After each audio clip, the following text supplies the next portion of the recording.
Nyquist principal सांगतं की आपल्याला एखादी फ्रिक्वेन्सी परफेक्टली कॅप्चर करायची असेल तर सॅम्पल रेट किमान तिच्या दुप्पट असायला हवा. म्हणजे 10 किलो हर्ट्ज कॅप्चर करायचं असेल तर minimum 20 kilo hertz sample rate लागतो. आता ह्युमन इयर साधारण 20 किलो हर्ट्जपर्यंत ऐकू शकतो, म्हणून दुपटीपेक्षा थोडं जास्त म्हणजे 48 किलो हर्ट्ज हे प्रॅक्टिकल स्टँडर्ड झालं. आता बीट डेप्थ. एक सिम्पल रूल आहे, 1 bit is equal to 6 dB of dynamic range, म्हणून 24 bit is equal to 144 dB.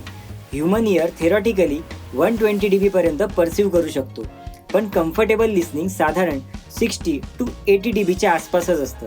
म्हणजे 16 बीट टेक्निकली पुरेसं तर आहे, पण 24 बीट आपल्याला एक्स्ट्रा हेडरूम देतो. रेकॉर्डिंग आणि प्रोसेसिंगसाठी हे सेफ मार्जिन आहे.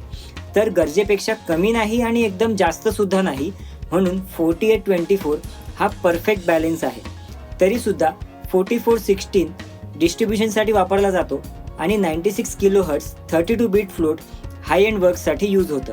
आता पार्ट 3 मध्ये जाणून घेऊया की 32 बीट फ्लोट म्हणजे नेमकं काय.